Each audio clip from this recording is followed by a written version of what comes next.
G'day and welcome to the Grow a Small Business Podcast. I'm your host, Troy Truen. Each week, we speak with an owner who has grown a business with 5 to 30 team members to something bigger. Diving into their numbers and unearthing the pain they've experienced, we explore what they did to overcome each barrier and what they would do differently from day one. Let's get into it. Welcome, everyone. Today I'm interviewing Lola Mormino from Lola's House. She's based just out of Los Angeles in the United States. Thanks for your time today, Lola. Yeah, thank you. Let's start with how we know each other. Joseph on your team reached out and thought you'd be a good guest for us to come on the cast. Yeah, I'm excited. He usually gets me some good interviews that I could work well with, so I'm excited for this one. Yeah, good. And as I said before we hit record, this is the third or fourth one we've done with someone in their car. So that's about 1% of our podcast so far. Tell our audience a bit about your business, what it does and how it makes money. Yeah.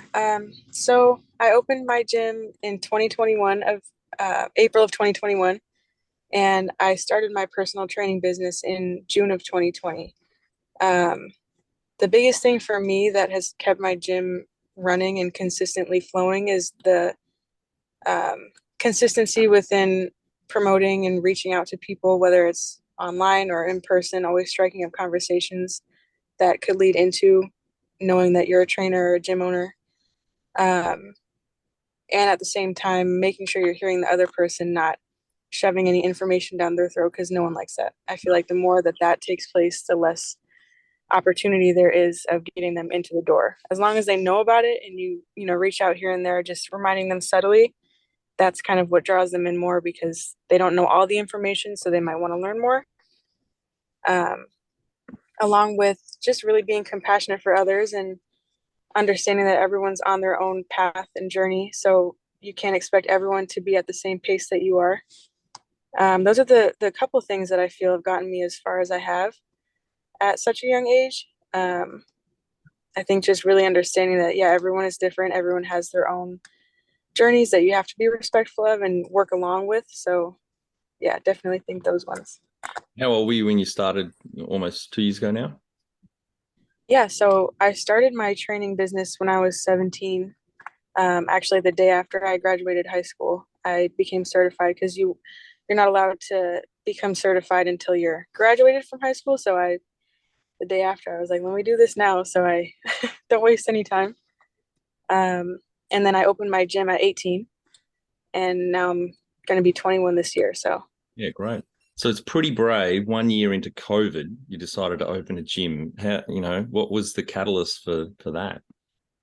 yeah, I honestly agree with you that it was pretty crazy of me, but at the same time, I've really only been used to doing things that were out of my comfort zone due to health issues that I've had all my life.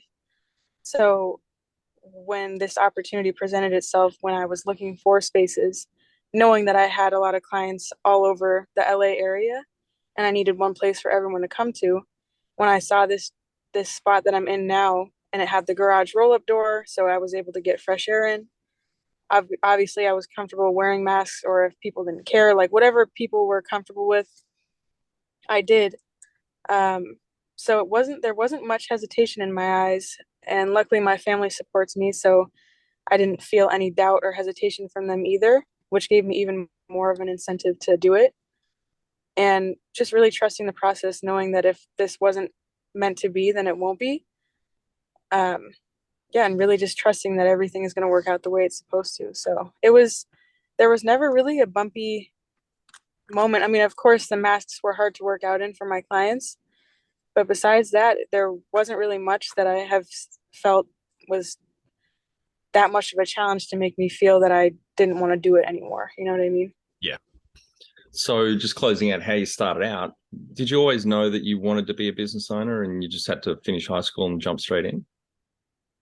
Honestly, no. I didn't know what I wanted to do. When I was younger, I used to play ice hockey, and I wanted to be in the Olympics, and that was my whole focus at that point. Once I healed from all of my health issues and challenges, that's when I wanted to start learning more about the mind and body and how to stay as healthy as possible and really share that with others. And once I became certified and as I was learning and studying, I was like, I could definitely see myself doing this long term. And I didn't know what that would entail, whether it was working at a gym or creating my own. But I guess the pathway just took me to creating my own, and it has definitely been the best decision I've made. Right. Do you have some key numbers you can share to illustrate the growth of the business in around 2 years? Yeah, so um, obviously I started with my first client in June of 2020. She's been with me from June of 2020, and she's still with me now. And it's a matter of just bettering her health and staying consistent in that aspect because she loves it.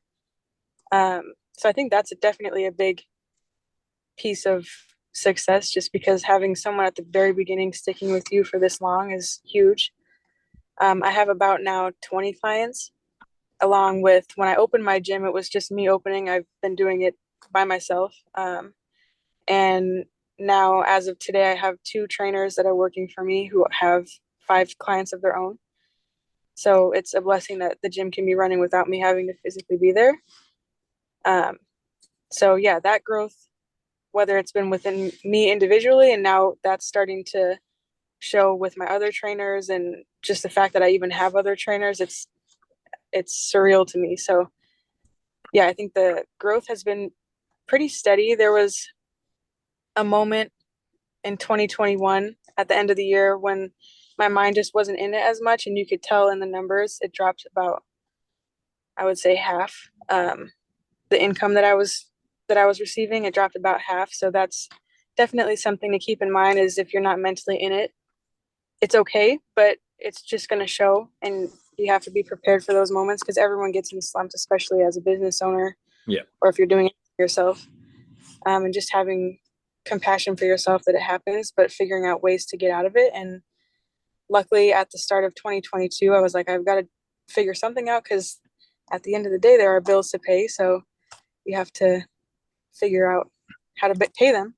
Yep. So I really just got back on what I first started doing, which was promoting, reaching out to people, consistently 3 times a week, posting on social media, personally messaging people, striking up conversations in person with people. And now I'm more successful than I was before because I haven't stopped doing it. So it's just a flow that you have to create, and that discipline it's work, but if you really want it, then you got to make it happen. We'll get to marketing in a moment, but yeah, that's a huge part of successful marketing is just purely consistency, as you just mentioned. And so I assume started just yourself, so one full-time equivalent. How many full-time equivalents would you have now? Um, I would say about 15 for myself. Yep.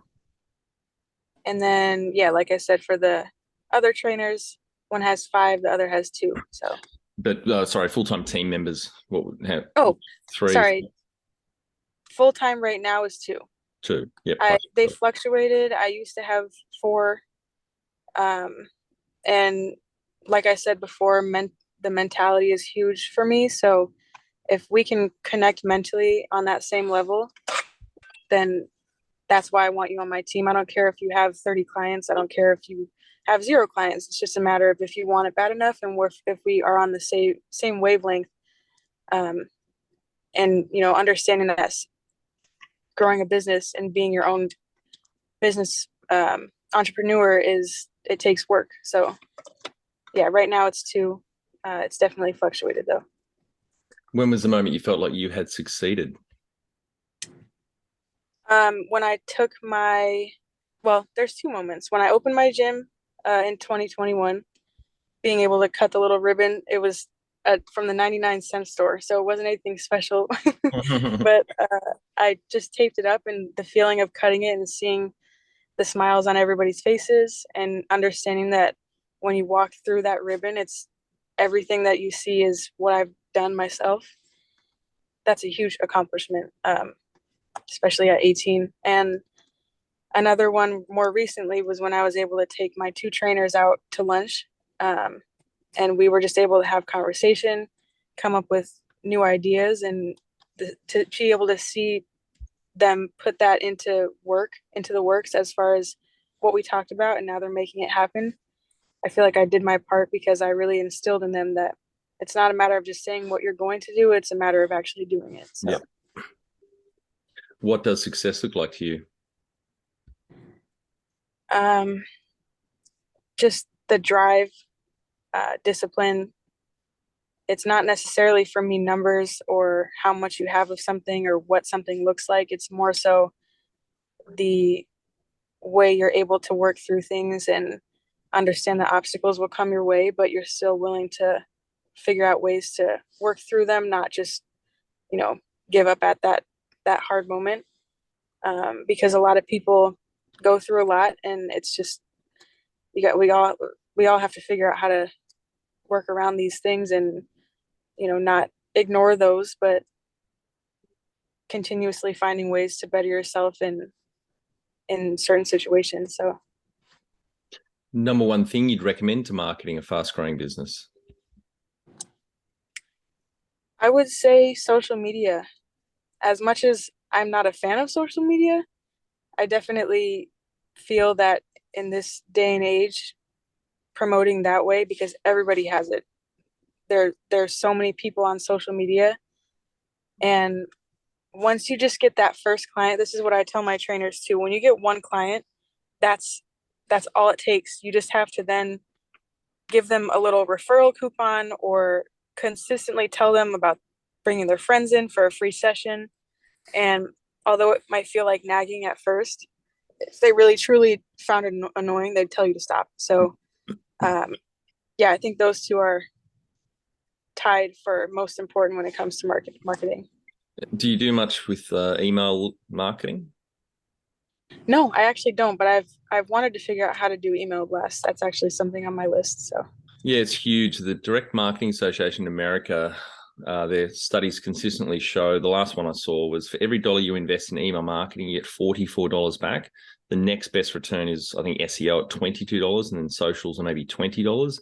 So the money's in the list, as people say. You've got to build that email list and build up your email sequences and a lot of automation, etc. That's huge in marketing still to these days. I Mm. I don't do emails, but I don't know if you know the app called Reach. It does that for text messages where you just have like big groups of people and you send out blasts. And I do it for holidays, for you know walking into the summertime, springtime, or Yep. if there's a new deal for me, I usually just send that reach out to others. But I feel like emails will also be a great source of that marketing as well. Yeah, definitely. How did you fund the business? I saved my money. So when I was studying to become a personal trainer, I was working at a gym. I worked at a different gym before that, and then it closed down actually due to COVID. So, um, and yeah, I just kept saving that money up, and then it took me from June of 2020 until April of 2021 to grow my clientele. I started with charging my clients 20 a session, but as I went on, I increased the price. I just kept saving and saving. Um, and once it got time to start looking for places in 2021, every week that I got paid, I would buy something for my gym. So one of the biggest things I got was the squat rack. And when I got paid a lot, I would purchase that and then also use some of the money that was saved up. And towards the end, I just got some small miscellaneous things like a balance pad or things like that. But um, yeah, I honestly, it feels like a blur as far as how I did it, but I guess it was smart by not just buying everything all at once and taking my time with, making those purchases as I got paid. Yeah, and not taking debt on either. So working hard, saving, that's really smart. Yeah. And for me too, even now I do this. I have a zero amount in my bank account. So I never go lower than that point. It's obviously not zero, but it's that certain dollar amount that if I go lower, I have to stop, spending or keep saving my money. And that's definitely helped me with just managing my money well. Yep. If you were to start up today with plenty of funding, would you go into your industry? Yeah, I definitely would. I probably would do it more, have a bigger spot, hire more trainers, do more of a class type of process. Because I really started from ground level. with just my own people. And now to be able to walk into my gym and have it already working without me, it's such a great feeling. But yeah, I definitely would want to, just a little bit more extravagant. Mhm. Can you outline the most stressful point in your small business growth journey so our audience can learn from it? um, Letting people go. I really didn't want to have to do it, Oh, it's a shit but time, isn't it? Yeah, it's not yeah, fun. no, I felt terrible. But there's always ways you can approach conversations like that constructively and not criticizing them, um, because they are great people. It's just a matter of them not fitting into what you envision personally. So yeah, like I said, there's different ways you can go about it. It's a little nerve-wracking waiting for their responses and seeing their reactions of what you're telling them, but you could do as much as you can to prevent a bad reaction by, constructively communicating that with them. So that was definitely the most challenging out of everything so far. Yeah. Yeah. What area in business do you feel you've had to work on the most to add the greatest value? um, for me, using my voice sounds pretty simple, but I used to not understand how to speak up. I mean, it goes hand in hand with letting people go, but even just telling my clients that they have to, you know, push themselves a little bit more. 5 pound weights aren't going to get you anywhere. I was pretty nervous to speak up in that sense, but doing it yourself, you have to learn it fast. So that's definitely been something that I'm still consistently working on. Like, even I find myself ordering food and I'm like, I need to speak up. Like they can't hear you. So Yep. definitely finding ways to own my word a little bit Yes. stronger. Just so if people sense that you're not confident in what you say, how are they supposed to feel confident in what they're doing? So Yeah. And especially important for what you do because inspiring and motivating and keeping people accountable is really core to what you offer and do. right. What have you enjoyed the least about managing fast growth?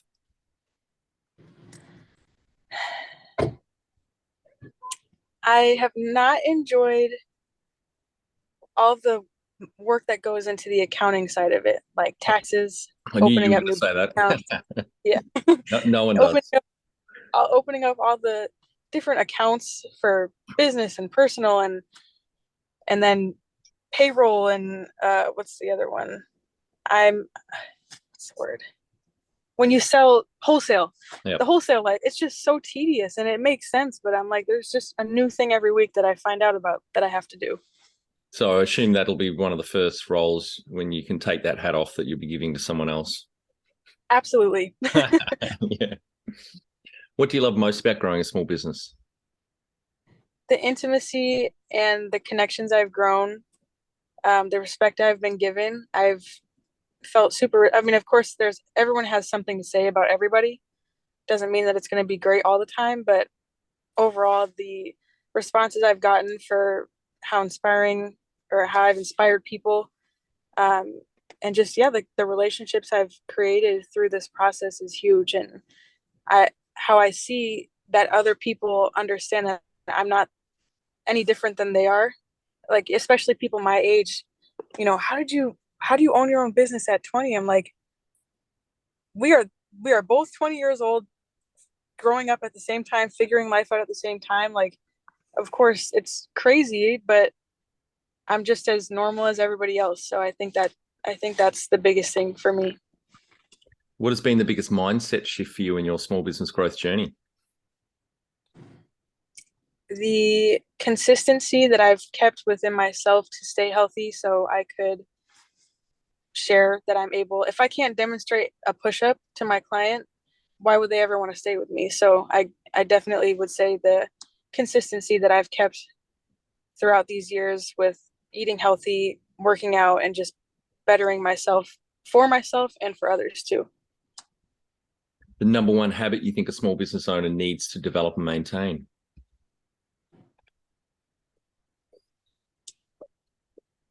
Um, Moving with no ego, just always being open to everybody's opinions. You might not agree with everyone's opinion, but it doesn't mean you can't listen to what someone has to say. because I'm sure that you would want to listen to or you would want others to listen to what you have to say too. So everyone's opinions are valid. So just trying to have an open mind and open ears. Jump over to growersmallbusiness.com and leave your details to get a short 2-minute email I send on Fridays to help small business owners like you become better leaders. I include some reading or professional development resources I've discovered in the last week. Can you talk to how you've added people to the team, some wins, mistakes, and advice for those listening? Yeah, not getting discouraged if people don't sign up with you for any business, and understanding that it takes time. You're not going to jump into a business and get 35 clients immediately. It took one of my clients maybe 3 months to get her first client, and now she's at 5. Yep. So it's just a matter of being patient and understanding that it's a process. You have to enjoy the journey, because if you don't, and if you're constantly searching for that end result, it's never going to come. Yeah, this is more about you adding team members to your team. So any mistakes or wins or advice for the audience on adding other trainers and other people to the business? Yes, definitely take your time with hiring. Make sure you know all about them first. Like, I've had my one trainer intern now for 6 months, and I knew from the start that she would be great. I just learned from my past, when I have one interview and one shadow session and then hire them, it didn't work out. So to really take your time, understand the process of seeing how they train, show them how you train, and then just really learn the person and get to know their drives, their reasons why they're doing this. And I think that is really healthy on how to properly hire. Yeah, I agree. What are some of the things you recommend to building a sustainable and kick-ass culture to help with the growth? Just keep it very light, enjoyable. Make it where people want to come back, want to be with you. I've found the second it starts getting more on the serious note, and of course there's going to be moments where you have deep conversations, but even at that, like, really connect with the people. Make sure you keep it enjoyable, fun, whatever that enjoyable word means to you and the client, and just really tailor every session, every moment you have with them to them. Tell our audience how you've handled balance. It honestly took me up until the end of last year to understand balance. I found that the more I tried working every single day, the less money that would come in. Really forcing yourself to take rest days, take a vacation, have one day off every week. It really forces you to recharge your body, refuel, so that you're more excited to go back the next week. Because the more you try and work, the more you try and consistently do things every single second of the day, the more likely it is you're going to get burnt out, which means you don't want to go back to doing what you're doing. So really allow yourself that time to rest and recover. And you don't have your greatest creativity as well. Right. How much professional development have you invested in yourself? Whew. Well, as far as for myself, I've been going to a life coach now since 2018. Due to my health issues, I had a lot of PTSD and traumas that I didn't understand how to work through. So, I just have been going to the same woman now since 2018, and her husband also helps me manage money and figure out how to work with money and make money to make more money, not make it to lose it. Yep. And they're great people. I definitely would say, when you find someone or people, just stick with them. If you find someone that you really click with, just grow with them. It's really cool to also see how they feel watching you grow as well. So, yep. What about books or podcasts or courses, other training, conferences, or anything for your profession? Yeah, the one book that I first started a couple years ago was Think and Grow Rich by Napoleon Hill. That definitely helped change my outlook on money and how to attain money to keep money. Um, I honestly have so many books on my little shelf. It's unbelievable. I think there's just so many for all different aspects of life, whether it's money, personal relationships, you name it. So, but I think that's the one that sticks to my mind the most because it totally changed how I view things. So, yeah, before we hit record, I said I highly recommend Alex Hormozi's 2 books. So Gym Launch Success, I think you'll get a lot out of, any business owner will, but particularly you've got a gym, and his $100 million offers. I'll email those through to you after this. But have you read The E-Myth by Michael Gerber? no, I haven't. That's the first book I recommend people read. I'll send that to you as well. Have you had other mentors or coaches along the way? I've had hockey coaches that have felt like mentors to me because they were with me through pretty challenging times. So to be able to help me kind of mentally work through those has been huge. But as far as the life coach and the husband that helps me manage money, no, that's basically been it.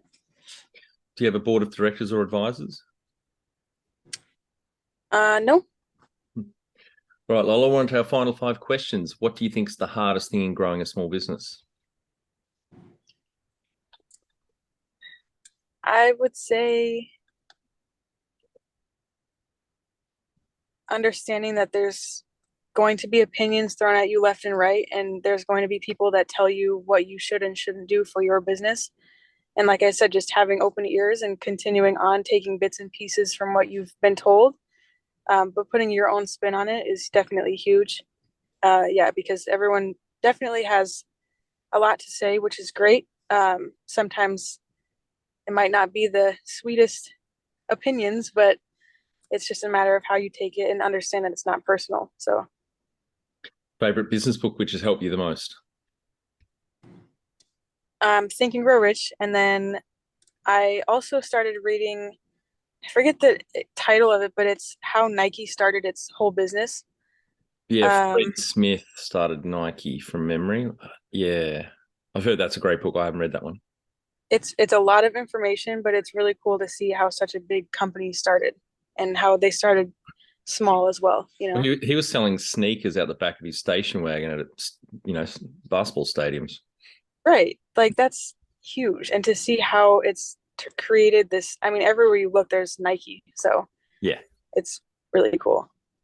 Any great podcasts or online learning tools you use for your own professional development? Yes, there's the 4 Agreements.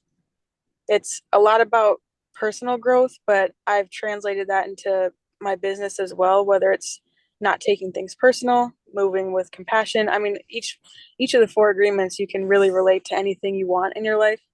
And that has completely changed me as well. It was more of an audiobook, but I guess that's something that popped into my mind. One tool you'd recommend to help grow a small business?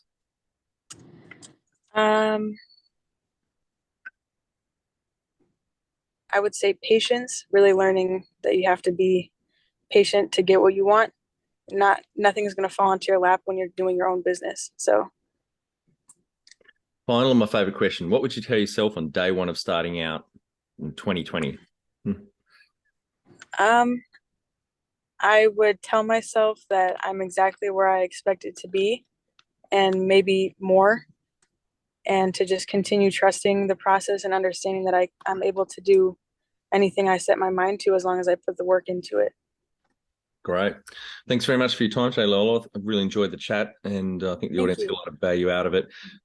Starting the training business in 2020 and then opening the gym a year later, that's phenomenal at age 18. And yeah, good luck for the next. We'll have to have you back on in a few years, I think. Yes, that would be amazing. Thank you so much for this. That's it. Thanks for listening. Please leave a review in iTunes or whatever platform you listen to us on. It means more small business owners will find our cast and help people with their business growth journey.